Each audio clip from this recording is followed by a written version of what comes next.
Assalamualaikum warahmatullahi wabarakatuh.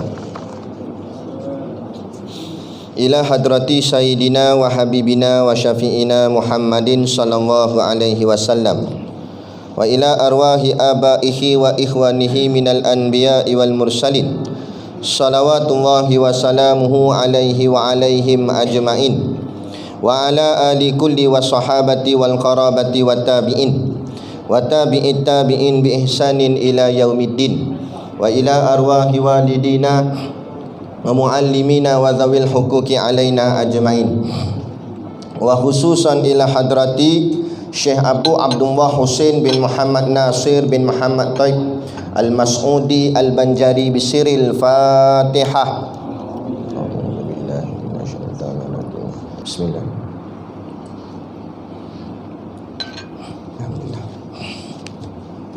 Bismillahirrahmanirrahim. Alhamdulillahilladzi anzala ala abdihil kitaba wa lam yaj'al lahu iwaja. Asyhadu an la ilaha illallah wahdahu la syarikalah. Lahul mulku wa lahul hamdu yuhyi wa yumit wa huwa ala kulli syai'in qadir.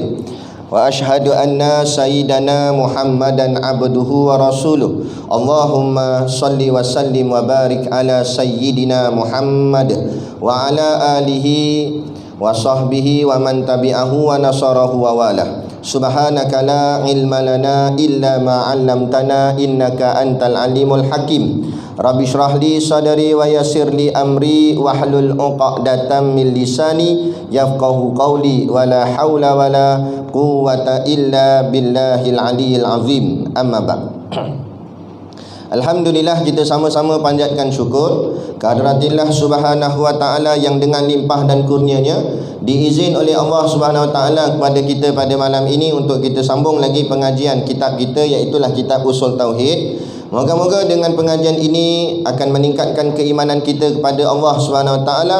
Maka dengan tingkatan iman itulah Allah masukkan kita semua ke dalam syurganya nanti di hari akhirat kelak, insya-Allah. Amin ya rabbal alamin. Yang saya hormati pengerusi masjid dan seluruh saf kepimpinannya, para imam, para bilal, tok-tok siap yang tak dapat kita nak sebutkan namanya satu persatu, yang amat-amat disanjungi para asatizah, alim-alim ulama, tuan-tuan guru, ustaz yang mungkin hadir pada malam ini, mohonlah ditegur kepada hamba yang fakir dalam bidang ilmu ini. Sekiranya apa yang disampaikan dan dikongsikan ada salah dan silapnya, yang kita kasihi ayah-ayah yang dirahmati Allah sekalian. Baik, kita sambung kitab Jawi muka surat 3 bahagian tengah. Qala al-muallifu rahimahullahu ta'ala wa nafa'ana wa iyyakum bi ulumihi fid daraini amin ya rabbal alamin. Kata pengarang kitab, dan firman-Nya, yarfa'illahu allazina amanu minkum wallazina utul ilma darajat. Artinya, mengangkat oleh Allah akan segala mereka yang beriman, mereka itu daripada kamu, dan segala mereka yang datang akan mereka itu ilmu akan beberapa darajat. Dan sabda Nabi sallallahu alaihi wasallam, fadlul alimi alal abid kafadli ala adnakum. Artinya, bermula kelebihan orang yang alim atas orang yang abid, iaitu seperti kelebihan aku atas sekurang-kurang daripada kamu. Dan sabdanya, faqihun wahidun afdalu indallahi min alfi abid. Artinya, bermula faqih yang satu orang, iaitu terlebih afdal daripada 1000 orang yang abid. Artinya, orang yang banyak berbuat ibadat sahaja padahal tiada ia faqih. Artinya, tiada ia faham pada pekerjaan yang ia kerja akan dia. Baik, situ dulu. Jadi kita sambung lagi kitab kita Usul Tauhid. Masih lagi di bahagian fadilatil ilmi wa ta'allumih, yakni tajuk kelebihan ilmu, kelebihan orang yang menuntut ilmu dan kelebihan orang yang mengajar akan ilmu. Jadi Syekh dia bawa dalil-dalil yang tak boleh kita nak sangkal, iaitulah dalil daripada Al-Quran. Kata Syekh, dan firmannya, yakni firman Allah. Allah sebut dalam Quran, yarfa'illahu alladhina amanu minkum walladhina utul ilma darajat. Suratul Mujadalah ayat 11. Dalam ayat ni kita tengok satu-satu. Yarfa' ambil daripada perkataan rafa'a. Rafa'a maknanya angkat. Yarfa' Allah mengangkat. Yarfa'illah, Allah yang mengangkat. Allah mengangkat. Dia kata mengangkat oleh Allah. Alladzina, alladzi isim mausul yang maknanya yang, mengangkat oleh Allah akan segala mereka yang amanu, beriman. Allah mengangkat akan orang-orang yang beriman. Minkum, nak beriman mereka itu daripada kamu semua. Dalam ramai-ramai kita ni dia gini, manusia yang atas muka bumi ni terlampau banyak. Daripada banyak-banyak manusia, bukan semuanya beriman. Maka Allah angkat beberapa orang yang Allah pilih untuk jadi makam orang yang beriman. Maka iman ni tak boleh diwarisi. Tak semestinya seorang bapaknya beriman, anaknya confirm beriman. Beriman bukan waris ikut keturunan. Memanglah kita lahir, mak bapak kita Islam, keluar tu Islam, tapi dia belum tentu beriman. Lepas tu kita kena faham, iman dengan Islam suatu benda yang berbeza, tetapi bersaling kait. Islam lain, iman lain. Kalau Islam dan iman tu sama, sudah tentulah rukunnya satu. Tetapi lain-lain. Rukun Islam 5, rukun iman 6. Dari sini nak menunjukkan bahawa Islam satu bahagian, iman satu bahagian. Tapi tak dapat tidak, Islam dan iman tak boleh dipisahkan. Kenapa Ustaz kata beza? Sebab itulah dalam doa ke atau kita baca ataupun dalam ayat Quran sendiri pun, dia ada disebut di sana muslimun. Al-muslimina wal muslimat. Itu muslim tu maknanya lelaki yang Islam dan perempuan yang Islam. Lepas tu kita sebut pula wal mu'minina wal mu'minat, dan laki-laki yang beriman dan perempuan-perempuan yang beriman. Muslim lain, mukmin lain. Dia ada 3 kedudukan makam. Dia bermula yang ini Islam. Bawah daripada Islam tu kafir lah, tak boleh pakai terus kafir. Mula dengan Islam. Orang yang Islam belum tentu beriman. Sebab apa pula? Sebab dia hanya melaksanakan rukun Islam, tapi belum tentu melaksanakan rukun iman.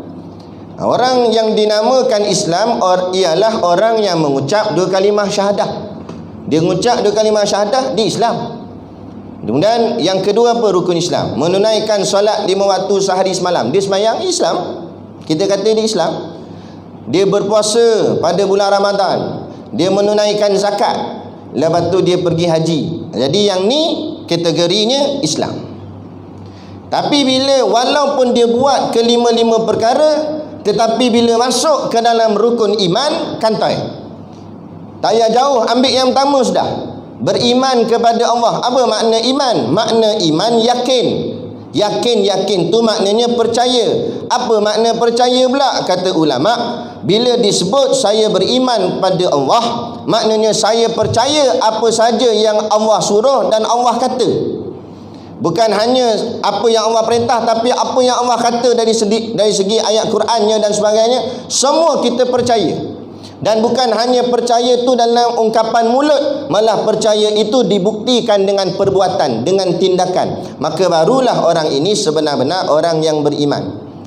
Kadang-kadang dia ngucap, memang ngucap. Dia semayang, puasa, bayar zakat pun bayar, haji pun pergi, walaupun balik awal.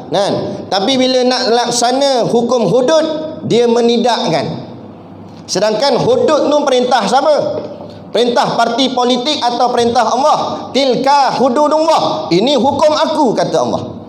Nampak? Maka orang ni walaupun dia menyempurnakan kelima-lima rukun Islamnya, maka dia tidak beriman, malah dia adalah kafir di sisi Allah. Wa minan nasi may yaqulu amanna billahi wa bil yaumil akhir wa ma hum bimumin, kata Allah. Dan di antara manusia itu ada yang berkata kami telah beriman pada Allah, kami beriman pada hari akhirat. Allah jawab wa ma hum bimuminin, padahal sebenarnya mereka tidak beriman di sisiku.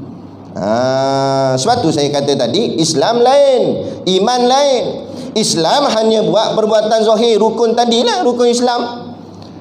Adapun nak jadi orang beriman, Islam dia dah laksana, semayang pun semayang, kemudian dia buat pula apa yang diperintahkan dalam rukun iman, yakni yakin dan percaya ke enam perkara tu, barulah sah sebagai orang yang beriman.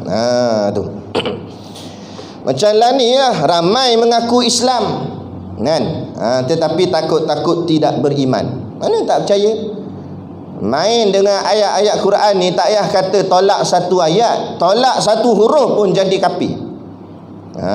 Tolak satu huruf jadi kafir. Dia baca semayang lam mim, alif tak bunyi. Habis semayang, kawan di sebelah, kawan belakang, makmum belakang tanya, "Mam, awak tak baca alif?" Panjang cerita, pendek kan. Dia kata, aku ada seorang member nama Alif, jahat sangat dia, aku benci kat dia, sampai ke huruf alif pun aku benci. Tak kira, mau benci dengan kawan, mau bencilah, tapi meninggalkan satu huruf dengan sengaja jadi kafir. Jadi kalau buang satu huruf pun jadi kafir, apatah lagi kalau buang satu ayat, apatah lagi kalau buang satu surah. Ada jenis gini? Ada? Sebab tu yang kita nak ialah biar sampai ke makam iman. Kalau kita cek pula bahagian rukun Islam dengan rukun iman ni, rukun Islam ni adalah perkara zahir. Sebab tu rukun Islam adalah kesempurnaan jasmani. Adapun rukun iman semuanya perkara batin. Dia adalah kesempurnaan rohani. Apa makna batin? Makna batin tidak boleh dilihat dengan mata kasar. Rukun Islam kita boleh nampak dengan mata kasar. Ngucap dia kalimah syahadah, dengar tak dia ngucap? Dengar. Asyhadu an la ilaha illallah disebut. Semayang 5 waktu nampak dia semayang. Puasa lagi nampak menyandar kat tiang tengok jam tak habis-habis. Nampak?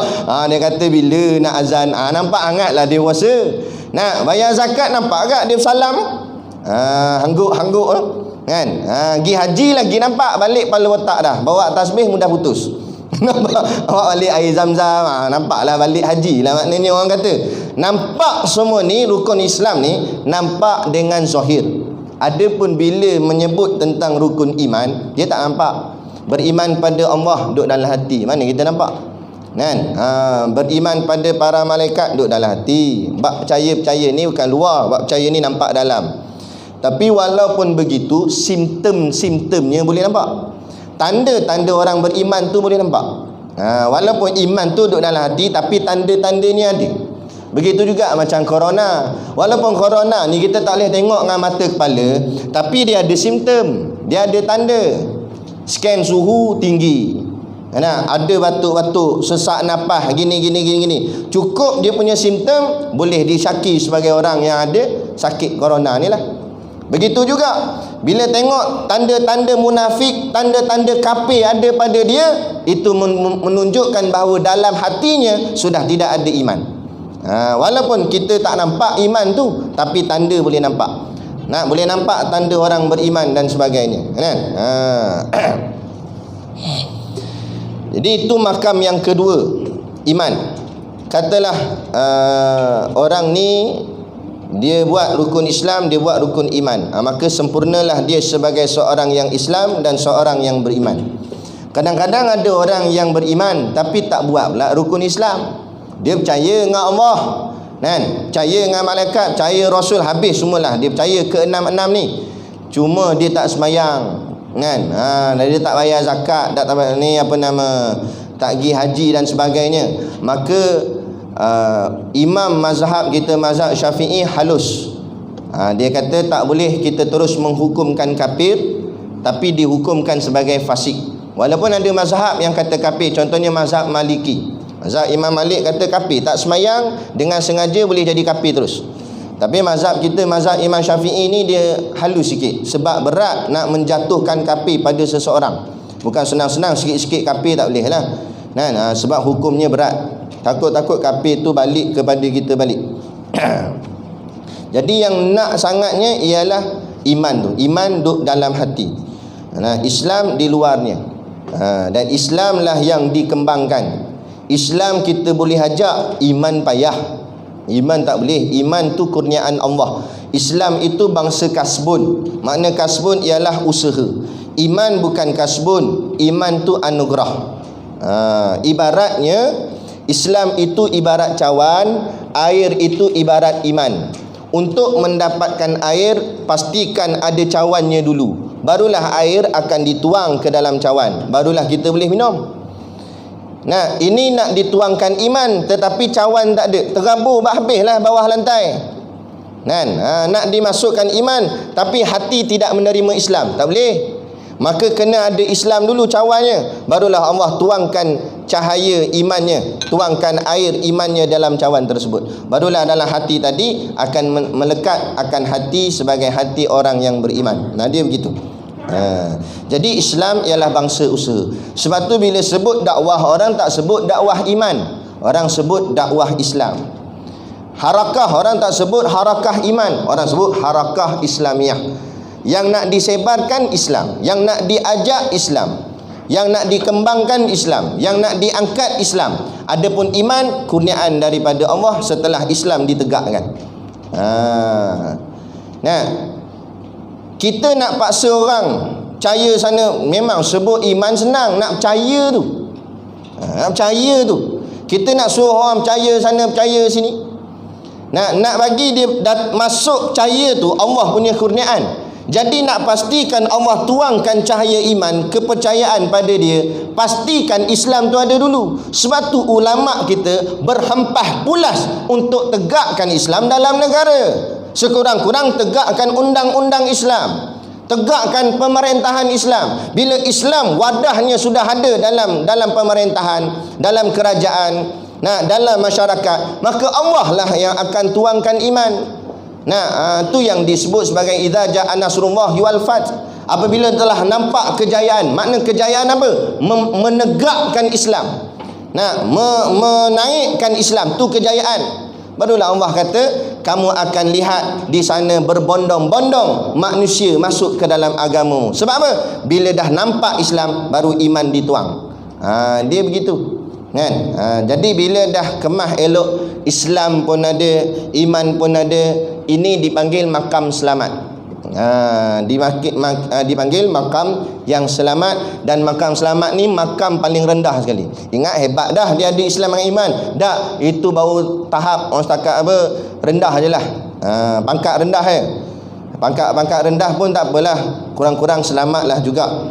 Tapi dia memang selamat boleh masuk syurga, tapi belum tentu dia selamat daripada dibakar dalam api neraka. Orang yang baru ada Islam dan ada iman, kemungkinan besar dia mungkin dibakar dulu dalam api neraka sebab dia ada dosa. Bila habis dah dosa dia, baru boleh masuk dalam syurga Allah. Sebab apa dia boleh masuk dalam syurga Allah? Sebab dia ada iman. Kalau iman ni tak ada, walaupun nama Islam, dia takkan boleh masuk dalam syurga Allah, tapi duduk dalam neraka selama-lamanya. Itulah yang dinamakan sebagai munafik. Munafik ni kafir. Dia kafir, ada kafir terang-terangan, ada kafir sorok-sorok. Kafir terang-terangan tu lah 3 lah atas dahi, pakai rantai salib, Hindu lah apa semua tu. Itu dipanggil kafir yang terang-terangan. Di sana dia juga kafir yang tersembunyi. Macam mana kafir tersembunyi? Golongan munafik, dia pakai pakaian Islam, nama-nama Islam, tetapi hatinya menolak Islam. Itu dipanggil munafik. Kata Ustaz Ismail Kamus, dia kata munafik ni macam burung unta. Kita pun pelik kan, asal pula kaitkan burung unta. Kenapa Ustaz? Kita tanya. Dia kata, ya tengok burung unta. Nak kata burung pun bukan burung, nak kata unta pun bukan unta. Dan itulah orang munafik.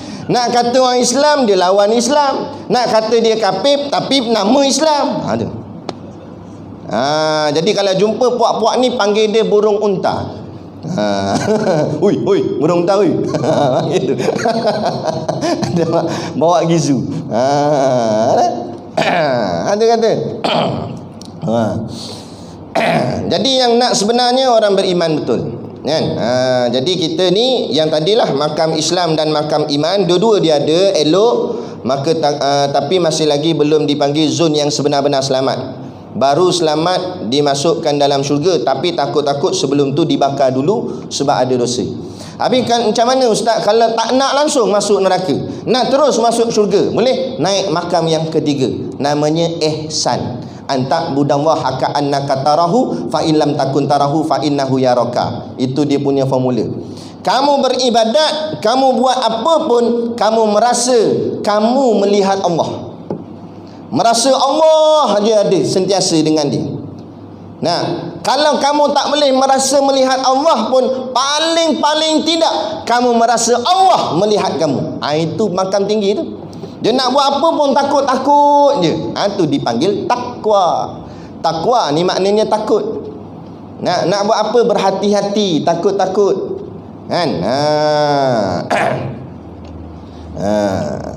Kata hukama, man ta'annana lama tamanna. Barang siapa yang berhati-hati, nescaya ia akan dapat apa yang ia cita-citakan. Berhati-hati dalam segala buat tingkah laku, perkataan, percakapan, perbuatan dan sebagainya. Hati-hati di sini maksud benda, hati-hati di sini memikirkan Allah. Apa dia buat ni, adakah Allah suka atau Allah tak suka? Dia cek selalu. Aku buat macam ni Allah marah ke tak? Allah tak marah buat. Oh yang ni Allah tak suka, Allah marah, dia tinggal. Sebab tu kalau kita mengaji hukum fikih, hukum fiqh, maka di sana ada 5 hukum taklifi. Wajib, sunat, harus, makruh, haram. Betul? Tetapi kalau kita mengaji dalam ilmu tasawuf, ulama tasawuf bukan menolak 5 hukum ni, tetapi dia upgrade. Tak jadi 5 hukum, tinggal 2 saja. Dia buat tinggal jadi 2 je. Apa 2 tu? Taat dan kufur. 2 tu je. Apa makna taat? Buat yang wajib dan yang sunat, tu taat.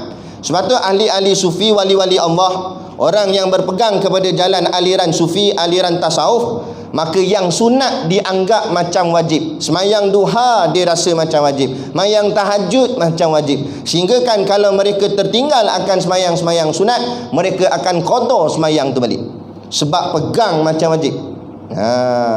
Kemudian yang kedua pula, ni tadi taat, yang kedua kufur. Apa makna kufur? Ahli sufi pegang. Ahli sufi pegang makna kufur ialah buat perbuatan makruh dan juga haram. Haram memang haram dah, tapi ulama sufi, ahli sufi, yang makruh pun dianggap macam haram. Dia tinggal terus. Makruh ni termasuk dalam perbuatan yang sia-sia. Innal mubadzirina kanu ikhwana syayatin. Sesungguhnya membazir itu adalah perkara yang sia-sia, itu adalah kawan kepada setan. Jadi dia takkan buat perkara-perkara yang sia-sia, perkara yang tak ada faedah, sebab dia anggap walaupun perbuatan makruh tak dihukumkan dosa, tapi dia anggap yang sia-sia tu Allah tak suka, sebab dia ambil pada makna makruh. Mim kaf roha makruhun, asal kataan karoha, kaf roha, buka kamus karoha maknanya benci, makruhun yang dibenci. Jadi mereka pegang makna makruh ialah yang dibenci Allah. Walaupun Allah tak hukumkan dosa, tapi Allah benci pada kita. Habis doa kita, habis semayang kita, habis amalan kita. Tu dia pegang gitu. Ni ulama-ulama sufi. Kan? Kita senang jawab. Alah tak apa Ustaz, rokok makruh je. Nampak?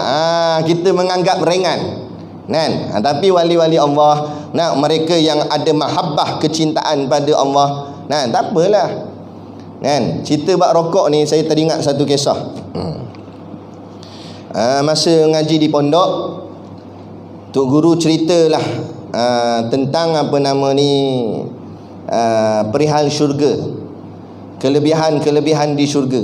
Baca dalam kitab Sairus Salikin, apa saja minta semua dapat. Mintalah apa pun semua dapat. Jadi ada satu orang anak murid, dia pun tanya, Tok Guru, saya nak tanyalah, sebab Tok Guru kata minta apa pun semua dapat. Jadi nak tanya, Nah, sebab tengok di dunia ni orang kafir dia makan babi tu nampak macam sedap. Nampak lah dia kata. Jadi dalam syurga boleh tak makan babi ni kata? Boleh tak nak makan babi? Kan? Tok Guru jawab macam mana? Tak payah kata babi, bapak babi boleh makan kata. Nah, boleh, tak ada masalah. Sebab babi tidak lagi diharamkan dalam tu. Kan? Tak ada masalah. Syariat tu di dunia. Larangan Allah ni dunia. Allah uji. Dia sebab tu kita kena faham. Babi ni sebab apa haram? Sebab apa haram babi? Bukan sebab hidung tak siap, kan? Bukan sebab ekor kontot. Bukan sebab muka hodoh, kan? Tapi satu sebab je.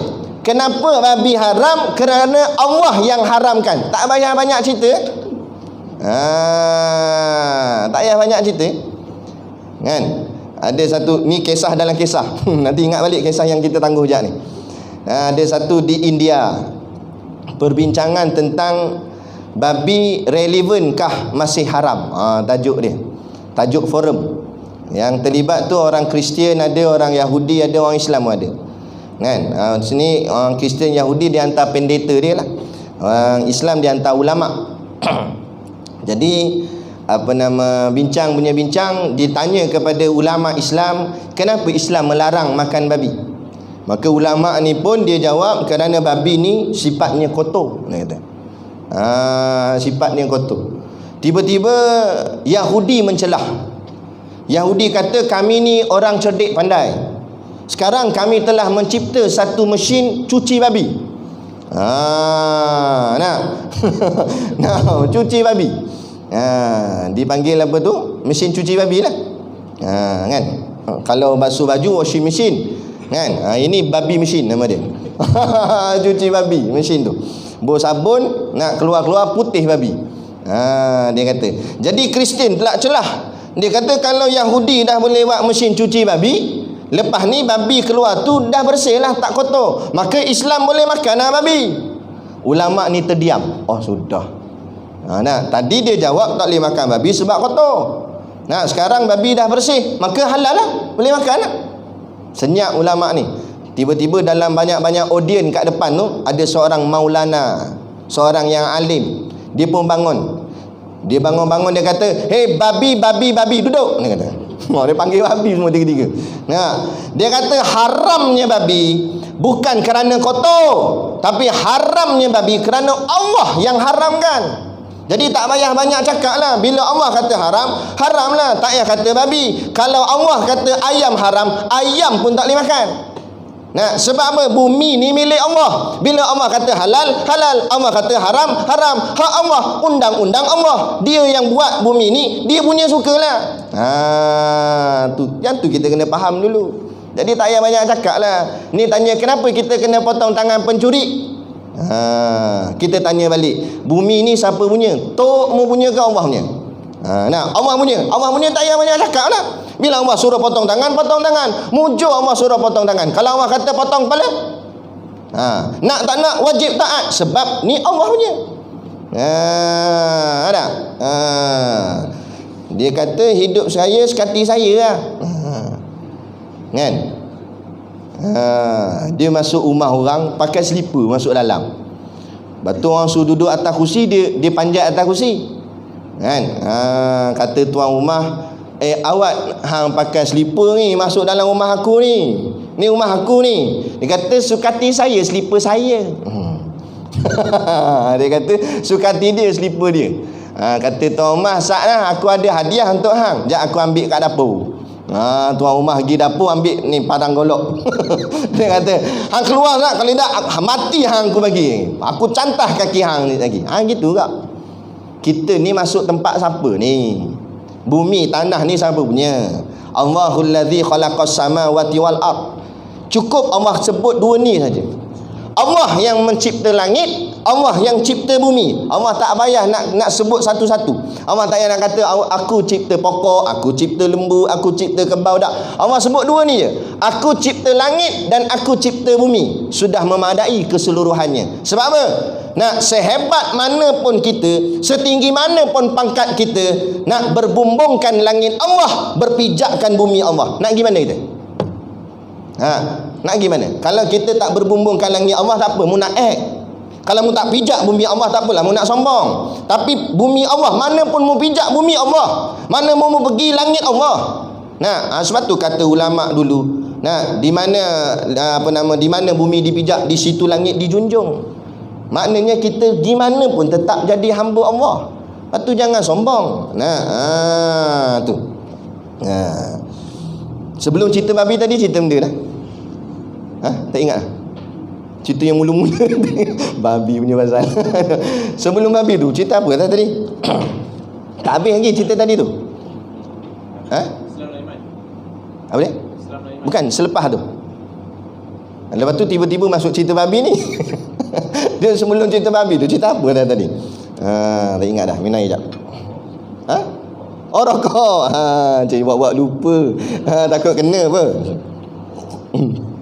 Cerita syurga tadi.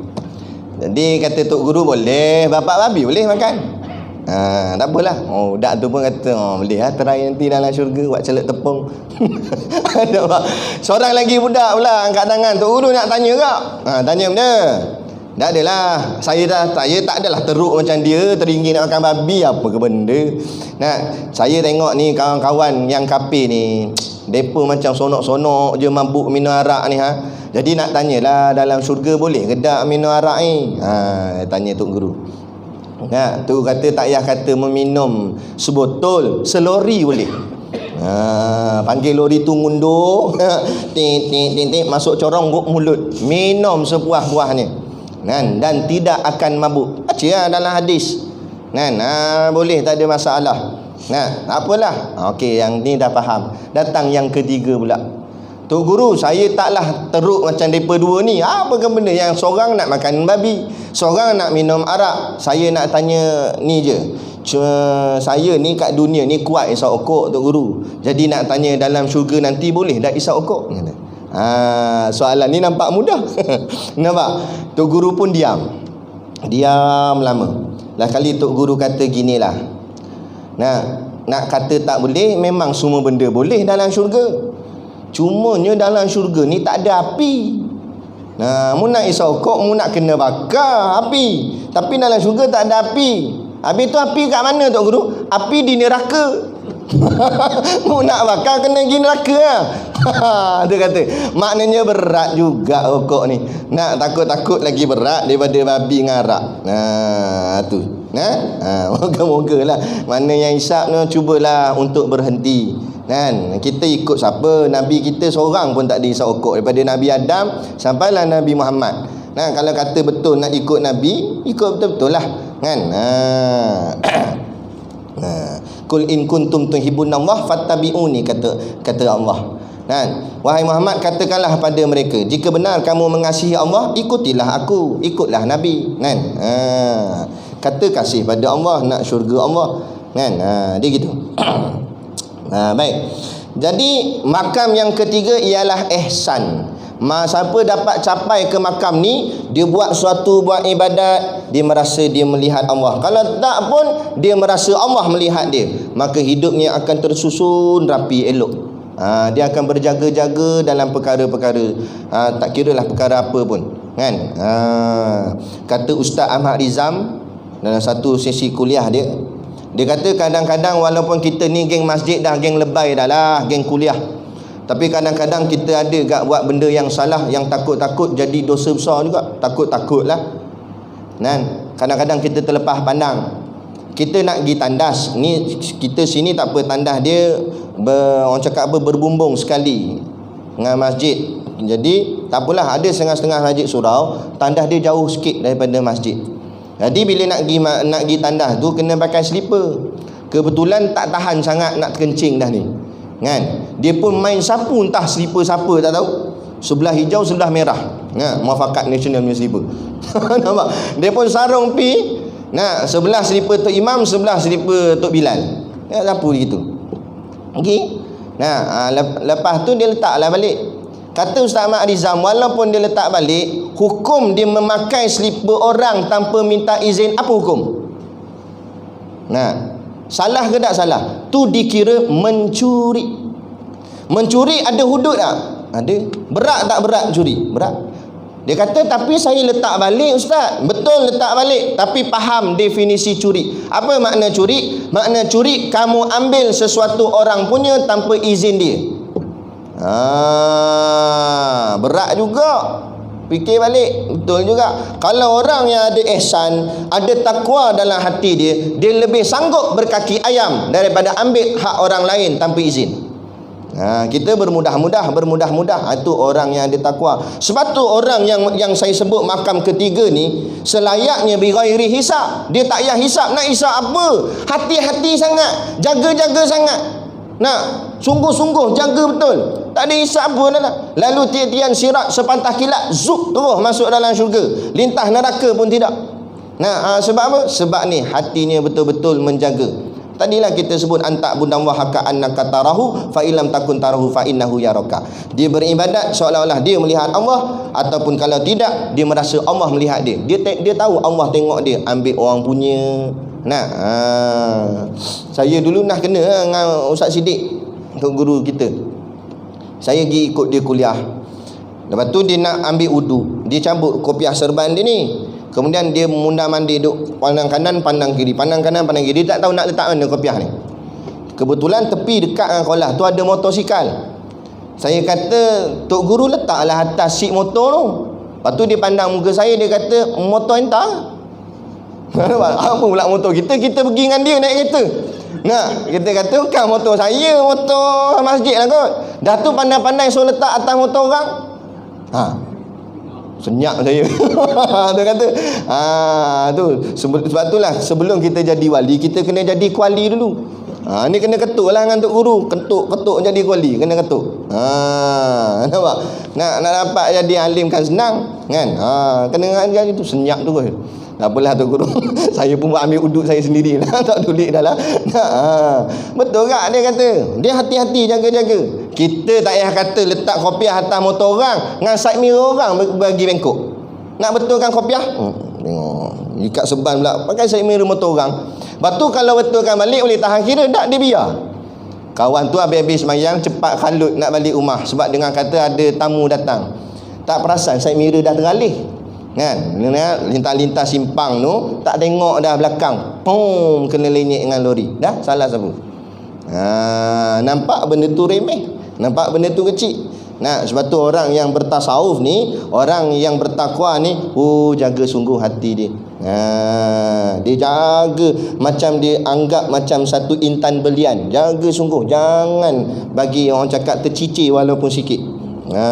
Tu mahal mereka ni. Bila jadi macam ni tak ramailah. Orang-orang jenis takwa gini, jenis jaga sungguh gini tak ramai. Tak ramai. Pemikiran mereka pun pelik. Kalau kita sembang dengan wali ni, dengan kita pun jadi pening. Betul. Ada satu orang tok wali, kita tanya dia, dia tanya kita. Dia kata, dalam anggota badan ni mana paling penting?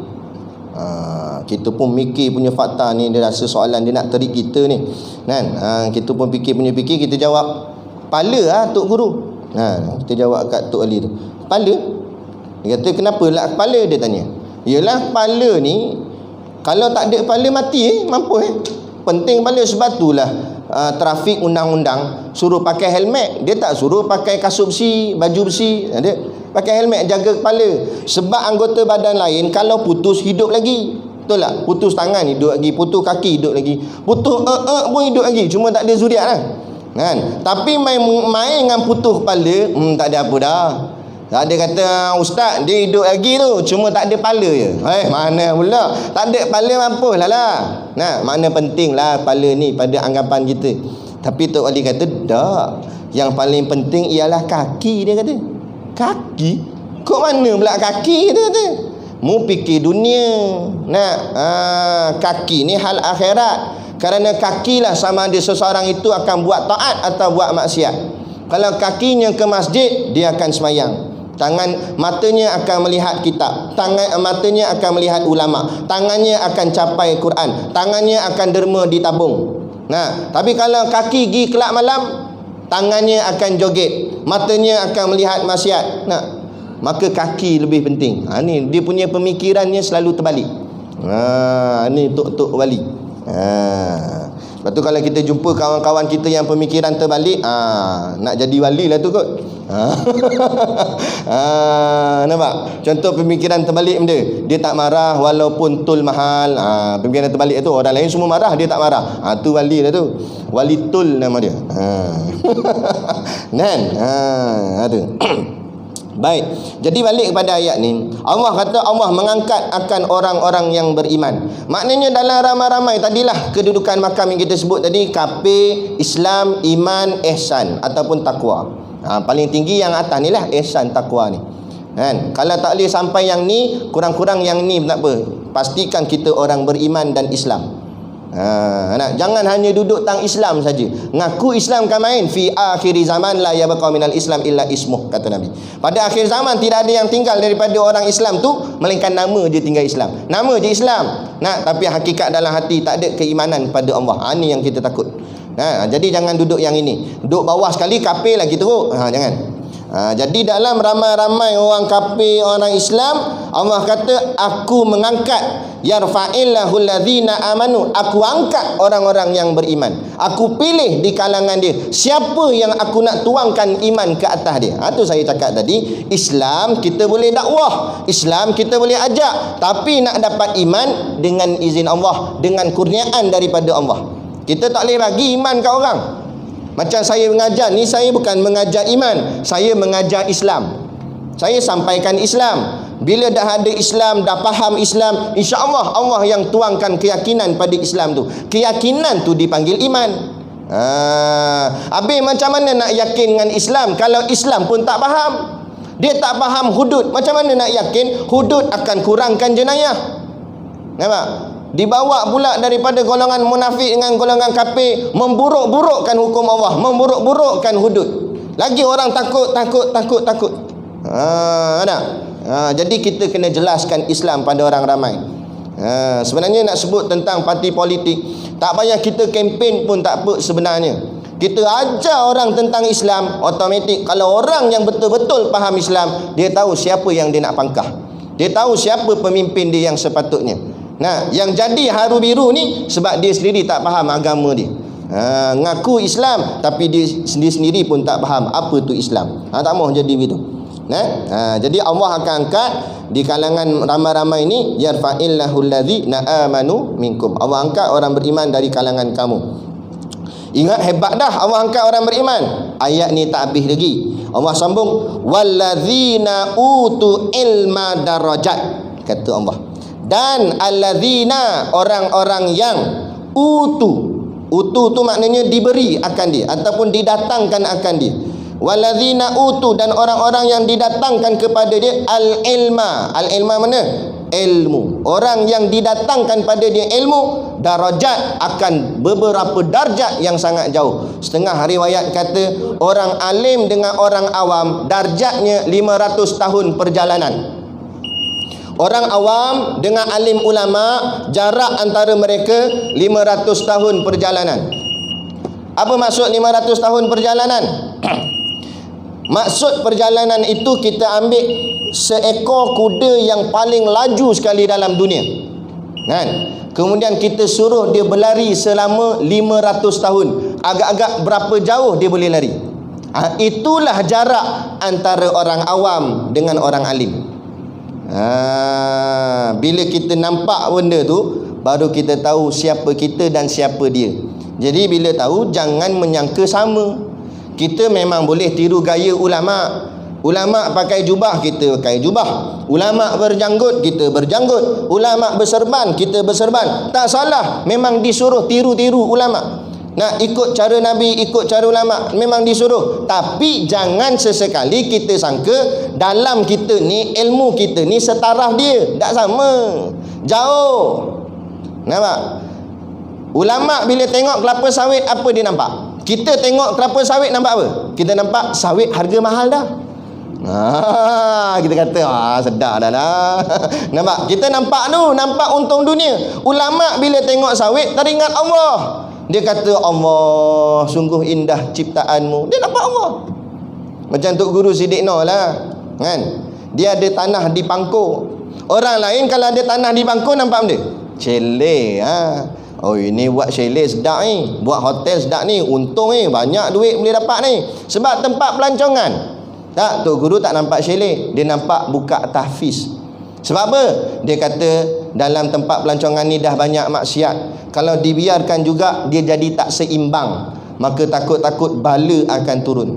Nah, maka kena buat sekolah agama, sekolah tahfiz.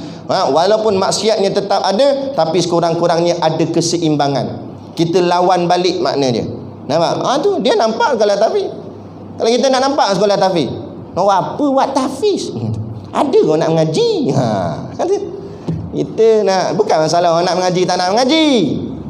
Dia menampak pandangan Allah bukan pandangan orang. Tu beza.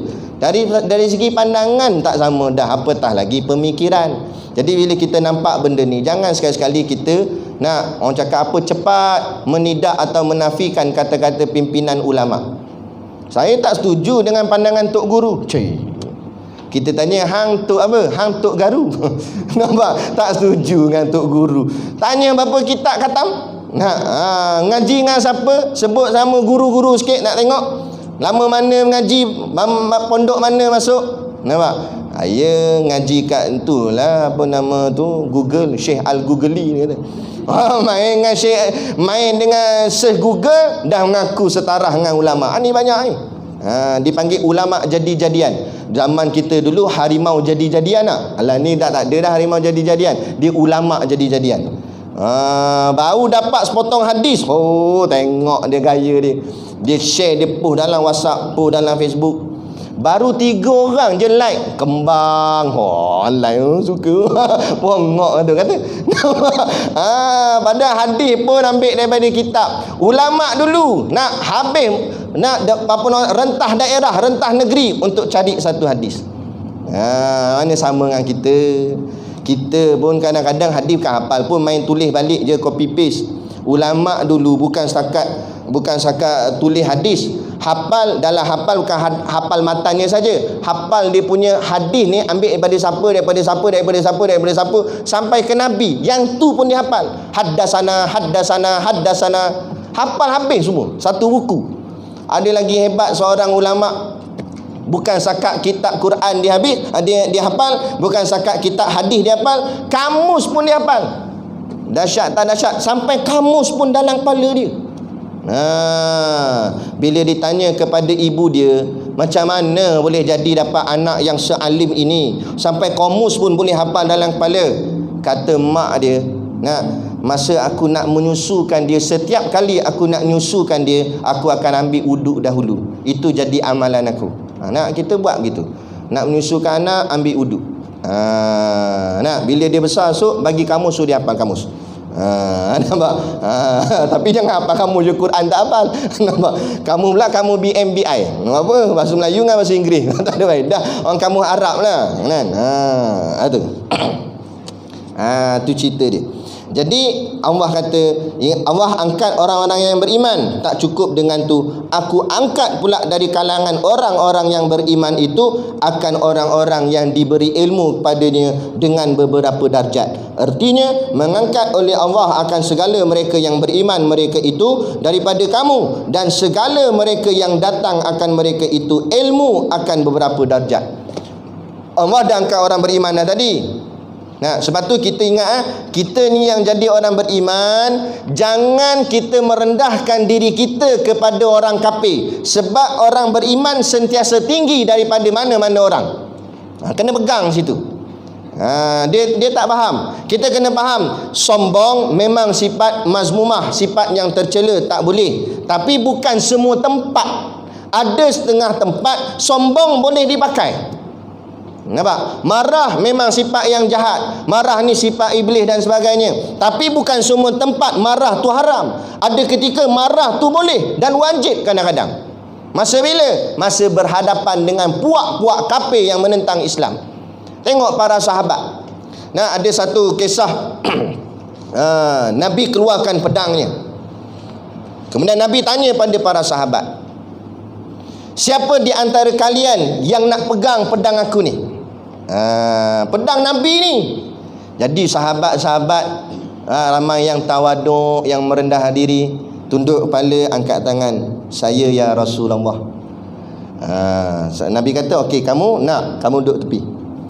Siapa lagi? Nabi tanya. Lepas tu ada seorang lagi, saya ya Rasulullah, tunduk kepala.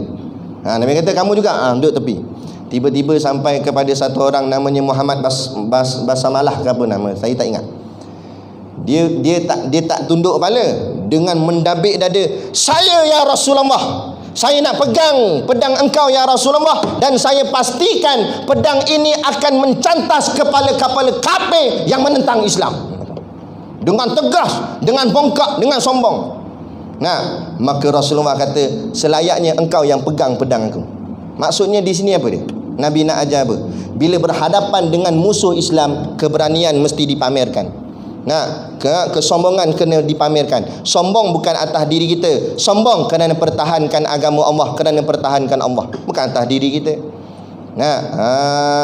Sebab itulah bila dalam peperangan antara Islam dengan kafir, biasanya tradisi perang Arab ni, sebelum dia perang semua, dia akan lawan satu sama satu. Keluar 3 orang, keluar 3 orang. Jadi masa tu kafir akan cabar-mencabar. Bawa datang 3 orang yang paling hebat dalam kawanan tentera kamu. Masa tu sahabat-sahabat semua, biar saya ya Rasulullah. Semua masing-masing nak ke depan. Biar saya ya Rasulullah, saya ni paling handal main pedang. Kenapa dia mengaku diri ni paling handal? Sebab nak hadapan dengan musuh. Tapi dalam hal-hal yang bukan berhadapan dengan musuh, kita tawaduk lah. Yang tu kita merendah dirilah. Ini tanya, siapa yang nak makan dulu? Saya. Makan dia dulu. Nampak? Orang tanya, siapa nak derma? Senu. Nampak? Macam mana gitu? Jadi jangan macam tu. Nampak? Jadi maknanya biar. Jadi kena faham. Ada ketika kena sombong, ada ketika kena marah. Mana marah berhadapan dengan musuh, takkan nak orang cakap apa baik, kawan tu angkat pedang, salam apa, sak potong tangan. Masa tu kenalah tangkah, marah. Sebab berhadapan dengan musuh. Sebab tu ada ulama-ulama kita, ustaz kita yang jenis tegas. Sebab apa?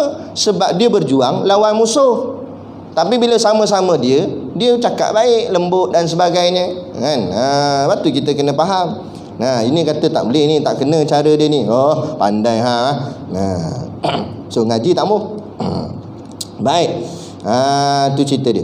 Jadi Allah angkat dari kalangan orang beriman tu, dalam ramai-ramai tu Allah pilih orang beriman. Hebat dah orang beriman ni. Dalam ramai-ramai orang beriman tu pula Allah angkat lagi dari kalangan mereka orang yang diberi ilmu. Sebab tu disebut utul ilma. Maknanya ilmu ni bukan kita pergi cari, tapi ilmu tu Allah kurnia. Tapi dengan syarat kita dulu yang menadahnya. Sebab tu dulu-dulu orang ngaji pondok dipanggil nadah kitab. Kenapa disebut tadah? Tadah ni maknanya kita sediakan tempat untuk dituang ilmu tu. Sebab tu dipanggil menadah kitab. Maknanya meminta ilmu. Tu adab-adab dia kan. Tunjukkan hajat kita nak ilmu pada Allah, barulah Allah tuang ilmu kan. Tu cerita dia. Man yuridillahu bihi khairan yufaqihu fiddin, kata Nabi. Siapa yang Allah nak dia jadi baik, yufaqihu fiddin, Allah akan bagi dia faqih, Allah bagi dia faham dalam urusan-urusan agama dia. Sebab apa? Sebab Allah yang nak dia. Jadi itu. Jadi kita janganlah pula orang cakap lepas tangan. Kalau Allah nak bagi aku alim, alim lah, tapi tak ada menadahnya, tak ada mengajinya dan sebagainya. Macam mana nak jadi alim? Sama juga soal rezeki. Kita kata Allah nak bagi aku kaya, kayalah, tapi duk goyang kaki kat rumah. Bukan kaya apa main goyang kaki tu. Kena usahalah, kita berniaga, kita buatlah apa-apa, jual-jual dan sebagainya. Kemudian Allah yang akan tuangkan keuntungan daripada perniagaan tu. Perniagaan tu maksudnya wadah dia, maknanya mangkuk dia. Allah yang akan tuang ke dalam mangkuk tu hasil daripada dia. Ni mangkuk pun tak ada, nak tuang ke mana? Angkat tangan doa tinggi sampai nampak ketiak habis. Ya Allah murahkanlah rezeki, tapi kerja balok. Nak murah rezeki celah mana ya? Kerja kita dah buat, baru minta ya Allah tuangkanlah rezeki hasil daripada kerja yang aku buat. Barulah ada tempat tuangnya.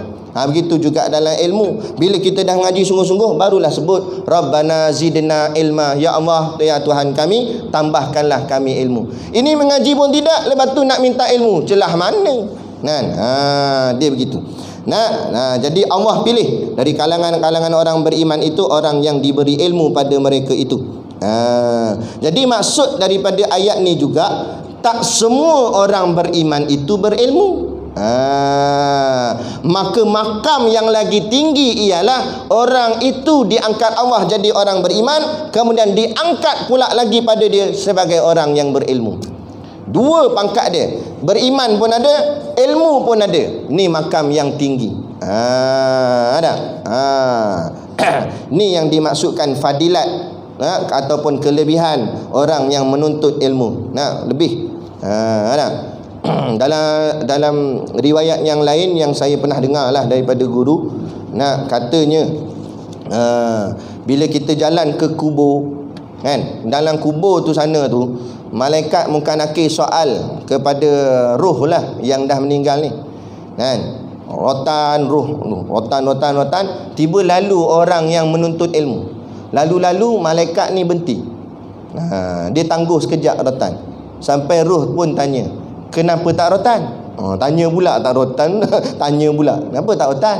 Kata malaikat, baru saat tadi ada orang yang mengaji lalu, aku hormat kepada dia kerana Allah kasih pada orang mengaji, aku hormat pada dia, aku tangguh sat. Sebab tu kebanyakannya orang buat kubur-kubur ni dekat dengan masjid, sebab masjid ada pengajian, kan. Jadi bila roh tu dengar, oh sebab yang mengaji ni lalu, jadi roh pun tunggulah celah simpang, sebab nak ucap terima kasih. Nampak, sebab dia lalulah, dia tangguh kena rotan. Kita pun lalu-lalu pocong duduk situ. Nampak, patah balik. Padahal pocong tu nak minta terima kasih lah, nak ucap terima kasih lah, lalu dia kata lalulah lagi. Nampak. Tapi makna kata inilah kelebihan menuntut ilmu. Kalau tak nampak lagi tak tahu. Kalau kita tak rasa kelazatan dia, tak tahu. Takut hati kita belum terbuka, ataupun mungkin hati kita masih lagi ada kekotorannya yang sehingga kita tak nampak betapa lazatnya menuntut ilmu ni, betapa indah dan hebatnya menuntut ilmu ni. Macam-macam Allah nak kurnia, Allah angkat darjat kemuliaan. Saya bagi satu contoh lah tuan-tuan. Ni last. Ustaz sebagai contoh yang kita kira kenal lah, kebanyakan kita semua kenal, mana-mana negeri pun kenal. Ustaz Azhar Idrus, kan, ramai kenal dia. Ustaz Azhar Idrus, sebelum dia jadi ustaz, nama dia apa? Nama dia Encik Azhar bin Idrus. Encik je, orang panggil encik, bukan ustaz pun. Orang panggil encik sebab dia orang biasa, orang awam. Lepas tu dia berusaha mengaji sungguh-sungguh. Dia tak masuk pondok, tahfiz pun dia tak masuk. Tapi usaha dia, sebab dia dah sedikit lewat umur waktu tu, sambil nak kerja, dia pergi cari mana-mana tok guru. Dia tanya kampung ni, kalau nak mengaji ilmu tauhid, mana ustaz yang boleh mengaji, tok guru mana alim, saya nak mengaji dengan dia. Dia mengaji. Dia peruntukkan sehari 6 jam dia akan mengaji ilmu agama. Waktu lain buat kerja lain lah, pergi cari duit. Dia buat tenunan batik, dia cerita. Dia kata buat tenunan batik, jual batik, dapatlah duit. Duit itulah buat beli kitab, nak sara keluarga, sambil-sambil nak mengaji. Setiap hari 6 jam. Dalam 6 jam tu berjilid-jilid kitab. Dia mengaji dengan seorang-seorang tok guru. Dan tok guru dia pula bukan jenis cakap kuat, kadang-kadang cakap pelannya, dia kata. Satu hari tu dia pergi mengaji tu, selalu dia sampai dulu. Kali tu dia terlewat, tok guru tu sampai dulu. Selalunya bila dia sampai dulu, dia akan buka kipas. Suis kipas ni ke atas kepala tok guru. Jadi bila dia sampai dulu, dia buka lah siap-siap. Sekali tu dia datang-datang, tok guru dah duduk sebab dia terlambat. Jadi dia nak petik suis atas kepala tok guru macam tak ada adab. Takkan nak main bangun petik atas kepala tok guru, ajar lah, kan. Jadi dia pun tak apalah, kipas tak pasang, panas. Daripada mula-mula pakai serban, dia buka serban, panas. Dan kali buka kopiah, kipas gitu, butang dah buka dah, dia kata peluh-peluh. Tapi tok guru dia sikit pun tak kata panas. Nak kata nak mengaji sampai bertahun-tahun. Alhamdulillah hari ni siapa tak kenal dia, dan orang sebut Ustaz Azhar Idrus. Dia mana pergi pun orang hormat. Dulu siapa nak hormat? Itu kata ni Allah angkat orang yang ada ilmu, Allah angkat dia. Terbukti kita tengok. Satu masjid tu saya pergi kuliah dia, kita semua tengah duduk lah masa tu. Dia pun baru sampai bila orang tolong buka pintu untuk dia. Buka pintu, orang takbir, Allahu Akbar, semua bangkit bangun hormat ke dia. Nampak? Sebab apa? Sebab bukan nama dia Az-Zahidus, tapi ilmu Allah ada pada dia. Tak hebat kan? Macam kita kak, kita ni bukan siapa-siapa pun, duduk kampung Diu ni je, tapi kita jadi driver MB. Bawa kereta menteri besar, tulis kat nombor plate tu menteri besar kan? Padahal bukan kita menteri besar, kita cuma bawa kereta menteri besar. Terasa besar tak? Terasa besar. Ada kita orang biasa je, bawa kereta tu semua ke tepi. Kita pun kata, tengok aku lalu semua tepi. Bukan sebab tengok kereta tu. Sama kat kita ni. Bukan sebab saya hebat, tapi ilmu yang Allah pinjamkan pada saya tu yang akhirnya orang hormat, orang nampak hebat dan sebagainya. Bukan kita, ilmu Allah. Jadi beruntung siapa yang dapat nak memegang ilmu-ilmu Allah. Belajarlah. Lagi-lagi golongan-golongan muda nak sahut cabaran ni, nak masuk pondok dan sebagainya, mengaji, insya-Allah. Tak payah risaulah SPM ke benda. Allah tak pandang SPM ke benda tu. Allah pandang siapa yang paling bertakwa pada Allah, dialah yang paling mulia di sisi Allah. Jadi cukup sekadar tu dulu pada malam ni, dan nanti kita akan sambung yang seterusnya. Tak mana dah tadi? Tu dekat hadis tu pula, dan sabda Nabi SAW, fa'lul alimi alal abid kafa'li alal adnakum. Berhenti kat hadis tu. Kita berhenti sakat tu dulu. Dan macam biasalah, di belakang sana ada produk perniagaan untuk menampung sekolah pondok dan juga tahfiz kami. Jadi pakat-pakatlah membeli sambil menderma. Beli sambil menderma, insya-Allah. Kalau tak boleh masuk pondok pun, belilah telur itik pondok.